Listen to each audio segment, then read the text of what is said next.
ஓம் சாந்தி. குரூப்பில் உள்ள அத்தனை மகான் ஆத்மாக்களுக்கும், எல்லா சேவாதாரி ஆத்மாக்களுக்கும், மகாவீரர் ஆத்மாக்களுக்கும் இனிய இரவு வணக்கம்.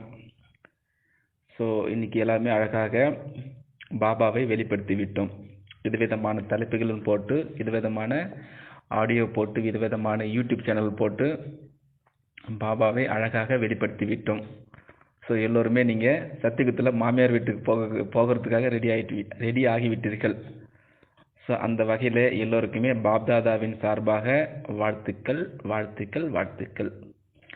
ஸோ இன்னைக்கு பாபா இந்த பாவ உலகத்திலிருந்து நாம் அழைத்து செல்கின்றார். கண்டிப்பாக அது உண்மைதான்.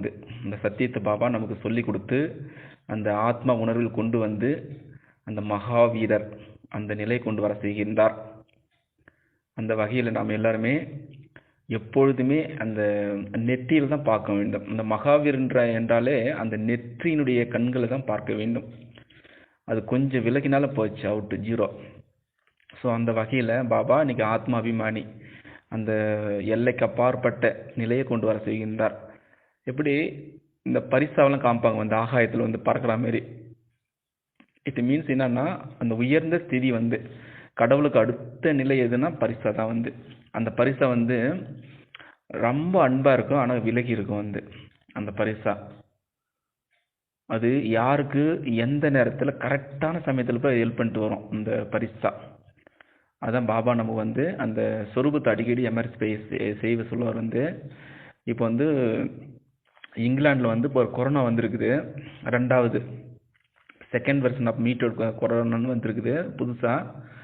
இப்போ நம்ம எல்லாமே அங்கே பரிசா சொரூபத்தில் அங்கே வட்டமிடணும். அங்கே எல்லா ஆத்மாக்களுக்கும் அந்த அசாந்தியில் இருப்பாங்க. இப்போ எவ்வளோ பேர் பணக்காரர் இருந்தாலுமே நாளைக்கு நம்ம உயிர் இருக்குமா இருக்காதா அப்படி என்று அந்த துக்கத்தினுடைய அலைகள் அங்கே நிறைய இருக்கும், அந்த நெகட்டிவ் வைப்ரேஷன் அங்கே.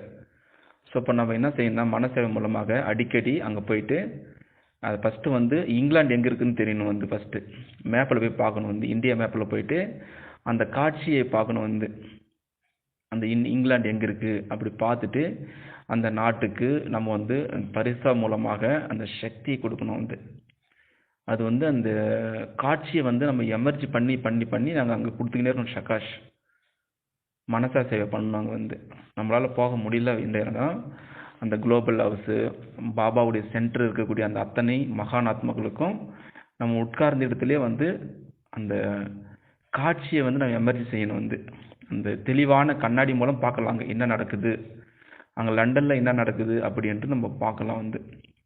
கூட கூட போய் நம்ம நிறைய செய்திகளோடு வருது, அதுமாரி பார்த்துக்கிட்டு அந்த காட்சியை நம்ம உள்முகமாக போயிட்டு மௌனத்தில் சக்திகளை கொடுக்க வேண்டும்.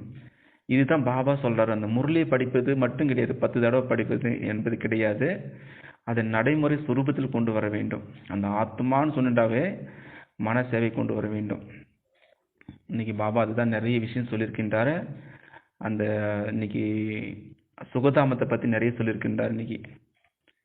ஸோ அதுபோல் நம்ம சுகதாமத்திற்கு போக வேண்டும் என்றால் ஃபஸ்ட்டு முதலில் பிரம்மாவுடைய மாலையில் வரணும். பிரம்மாவுடைய மாலையில் வந்துட்டு பிறகு ருத்தனுடைய மாலை, சிவபாபாவுடைய கழுத்து மாலையில் வரணும் ஃபஸ்ட்டு.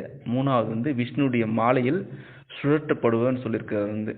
ஸோ இதுபோல் இந்த மாலைகளை விட உயர்ந்த மாலை எதுன்றால் ருத்தனுடைய மாலை தான் பக்தியில் ஹையஸ்டாக புகழ் பாடப்பட்டுள்ளது. ஸோ அதுபோல் நம்ம இப்பொழுது பாபா என்னென்ன நமக்கு வழி கொடுத்து கொண்டிருக்கின்றாரோ, என்னென்ன கட்டளை கொடுத்திருக்கின்றாரோ அதையெல்லாம் முழுவதுமாக கட்டளைப்படி நேரத்திற்கு அந்த ஒரு நிமிடம் அந்த பரிசானுடைய நிலை நம்ம ஷகாஷ் கொடுக்கவில்லை என்றால் பாவ கணக்கில் போகுதுன்றார் பாபா. ஸோ அப்போ என்னன்னா, அந்த கரெக்டான சமயத்தில் நம்ம அங்கே போயிட்டு அங்கே டெஸ்டினேஷன் அங்கே அந்த இலக்கை நம்ம கொடுக்கணும். இப்போ அவங்க லௌகிகத்தில் இந்த கொரோனா நோய்க்கு மருந்து கண்டுபிடிச்சிட்டு இருக்காங்க. நம்ம அதுக்கு முன்னாடியே மௌன சக்தி மூலமாக தனிமையில் உட்கார்ந்து அந்த ஏகாந்தமாக உட்கார்ந்து இங்கிருந்து நம்ம அவங்களுக்கு சக்தி கொடுக்கணும். அவங்க பரிபூர்ணமாக ஆகணும். அந்த நிலை நாம் இருக்க வேண்டும். அதுதான் பாபா இன்னைக்கு சம்பன் நிலை கொண்டு வர செய்கின்றார். அந்த பாபாவிற்கு சமமாக எப்படி நம்ம ஆகின்றோமோ அப்பொழுது சம்பூர்ணமாக ஆகிவிடலாம். ஸோ இது போல் இன்னைக்கு முரளியில் பாபா நமக்காக இந்த சேவை செய்கின்றார். எப்படி முதல்ல வந்து இந்த சம்பூர் நிலை என்றால் என்ன? அப்படி என்றால் முதலில் பாபாவிற்கு சமமாக மாறணும். பாபா எப்படி அந்த சுயநலமற்ற சேவை செய்கின்றாரோ, செல்ஃப்லெஸ் சேவை, நம்மளாம் நினச்சி கூட பார்த்துருக்குமா சொர்க்கத்துக்கு போகணும் என்று? அந்த பரந்தாமது தெரிஞ்சிருக்குமா? எதுவுமே தெரியாது. ஆனால் இப்பொழுது ஞான தட்டுகளை நம்ம வந்து கொடுத்து கொண்டு தானும் பெற்று மற்றவர்கள் கொடுக்கின்றோம். அந்த ஞான ரத்தினங்களை, பலவிதமான சேவைகளை நாம் பார்த்து கொண்டு வருகின்றோம். ஸோ இதுபோல் விதவிதமாக எல்லா பிராமண குழந்தைகளும் சேவை செய்கின்றார்கள். காரணம், பாபாவுடைய அந்த சக்திகளை கொடுத்து தான் பண்ணுறாரு. அதை எல்லாரும் அனுபவம் செய்கின்றோம். இதுபோல் பாபா அந்த எல்லையற்ற சேவை கொடுத்து நம்மை அவருக்கு சமமாக மாற்றி விடுகின்றார். எவ்வளோ ஒரு சேவை வந்தது. கல்லு புத்தியாக இருக்கின்ற வந்து தங்க புத்தியாக மாற்றுறாரு, வந்து பாரஸ் புத்தியாக மாற்றுறாரு வந்து. ஸோ இதுதான் வந்து உண்மையான எல்லைக்கு அப்பாற்பட்ட சேவை. ஸோ அதுபோல் நாமும் கூட எங்கள் வீட்டில் யாரும் வரல பாபா குழந்தை அப்படி என்று நினைக்காமல், யாருக்காவது ஒரு ஆத்மா கொடுக்கணும் வந்து. ஒரு நாளைக்காவது அட்லீஸ்ட் ஒரு ஆடியோ போட்டு அவங்களுக்கு வந்து மன மகிழ்ச்சி ஏற்படுத்த வேண்டும். தன்னுடைய மனதின் மூலமாகவும் சரி, தன்னுடைய சொல்லின் மூலமாகவும் சரி, தன்னுடைய செயலின் மூலமாகவும் சரி, ஏதாவது ஒரு வகையில் வந்து பாபாவுடைய சேவை செய்பவர்கள் தான் மகாவீரர். அவர்கள் தான் உண்மையான பிராமணர்கள் என்று பாபா வர்ணிக்கின்றார். நம்முடைய புகழை வந்து அவரே பாடுகின்றார். இனிமையான குழந்தைகளே, நீங்கள் தான் தேவதை ஆத்மாக்கள் என்று சொல்கின்றார். நீங்கள் தான் புனிதமான அன்ன பறவைகள் என்று சொன்னார். யார் சொல்றது? கடவுளே சொல்றார் வந்து. அந்த உலகத்தில் உள்ள அத்தனை ஆத்மாக்களும் கடவுளை தேடிக்கொண்டிருக்கும் பொழுது அவர் வந்து நம்மிடம் வந்து சேவை கொடுக்கின்றார். அப்போ நம்ம எவ்வளவு அந்த பெருமிதம் கொள்ள வேண்டும். நம்முடைய உடம்பை அப்படியே மயிர் பூச வேண்டும். அப்படிப்பட்ட நிலையை கொண்டு வர வேண்டும். ஒவ்வொரு நிமிடம் நான் பகவானுடைய மகா வாக்கியத்தை படித்துக் கொண்டிருக்கின்றேன். நான் பகவானுடைய சாப்பாடு சாப்பிட்டு கொண்டிருக்கின்றேன். நான் பகவானுடைய அந்த தெய்வீகமான புத்தியை நினைத்து கொண்டிருக்கின்றேன். இப்படி செய்து உண்மையான தங்கமாக மாற வேண்டும்.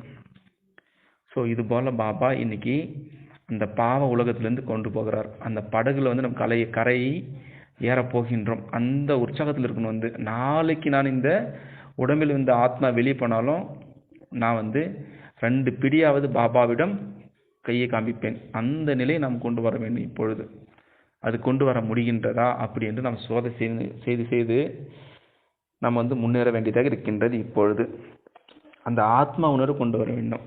அந்த எல்லைக்கு அப்பாற்பட்ட ராஜ்யத்திற்கு நான் போக வேண்டும். அப்போ என்னுடைய கர்மம் எப்படி இருக்கணும் வந்து, அப்படி வந்து உயர்ந்தது இருக்கணும். பாபா கூட சொல்லுவார் வந்து, இன்னைக்கு வந்து என்னை 10 மட்டும் காப்பி அடிக்க சொல்லுவார் வந்து. பாபா இன்னைக்கு சொல்லியிருக்கின்றாரு. கார்பன் காப்பி எப்படி நம்ம எழுதினா மேலே கீழே வந்து ஜெராக்ஸ் அப்படியே கீழே விழும், அதே ஹேண்ட் ரைட்டிங்காக வரும். அதே போல் காப்பி அடிக்கணும் பாபாவை வந்து. ஆனால் சக்திகளை பயன்படுத்தணும் வந்து. அவருடைய பாபா இருக்கிறார் வந்து, எல்லாம் ஹெல்ப் பண்ணிடுவாருன்னு சொல்லுவார் நினைக்க அது வந்து காப்பி கிடையாது வந்து. அவருடைய சக்திகளையும் அவருடைய பொக்கிஷங்களையும் கொடுக்கணும். அதுதான் வந்து உண்மையான காப்பி. எனக்கு பாபா இருக்கிறாரு வந்து, எனக்கு பரிவார் இருக்கிறது அப்படி என்று அந்த காப்பி கிடையாது. அவருடைய சக்திகளை பயன்படுத்தணும் வந்து. இப்போ எப்படி வந்து சிவபாபா பிரம்மா பாபா உடலில் வந்தாலும் தன்னை 2 மணிக்கு வந்து எழுந்து முயற்சி பண்ணார் வந்து. அதை புரிஞ்சுக்கிட்டார் வந்து, காப்பி அடிச்சிட்டார் வந்து. அவருடைய உண்மையான அந்த நிலையை புரிந்து கொண்டார். அதுதான் காப்பி. இப்போ எப்படி பிரம்ம பாபா இருந்தாரோ அதே போல் நாமும் காப்பி பண்ணணும். அப்படி எப்படி 2 மணிக்கு எந்திரிச்சாரு, எப்படி புருஷார்த்தம் பண்ணாரு, எப்படி மற்றவங்களுக்கு மகிழ்ச்சியை கொடுத்தாரு, அதுதான் காப்பி. காப்பி ஜஸ்ட் நம்ம படிக்கிறதோ முரளி படிக்கிறதோ அது காப்பி கிடையாது. அவருடைய வாழ்க்கையில் என்னென்ன இந்த உலக ஆத்மாக்களுக்கு எப்படி விசாலமான அந்த புத்தியை வைத்து இந்த உலகத்திற்கு எல்லாருக்குமே வந்து சேவை கொடுக்கணும் ஒரு பெரிய மனசு வச்சிருப்பாரு. உலகத்தில் உள்ள அத்தனை ஆத்மாக்களும் இந்தியாவுக்கு வந்தாங்க வந்து, இந்த ஆன்மீக அந்த புண்ணிய பூமிக்கு. ஆனால் இவர் என்ன பண்ணாருன்னா இங்கிருந்து வெளியே அனுப்பினார் வந்து, ஃபாரினில் போயிட்டு பாபாவுடைய செய்தி கொடுக்கணும்னு சொல்லிட்டு. ஸோ அதை போல் நம்ம வந்து பிரம்ம பாபாவை காப்பி அடிக்கணும் வந்து. சரிதானே? ஸோ அது போல் நம்ம எல்லாம் காப்பி அடிச்சுட்டு முதல் டிவிஷனில் வரலாம். சத்தியுகத்தில் மாமியார் வீட்டுக்கு விதவிதமான தினமும் இன்னைக்கு பாபா சொன்னார், லட்சுமி நாராயண் வந்து அழகாக வந்து அலங்காரம் பண்ணுவார் வந்து. ஸோ அதுமாரி நாம் வந்து இங்கே அலங்காரம் பண்ணணும். எந்த அலங்காரம் பண்ணீங்க? ஆத்மாவோட அலங்காரம் வந்து இனிமையாக பேசணும். தன்னுடைய தெய்வீக பார்வை மூலமாக தெய்வீகமாக இருக்கணும் வந்து.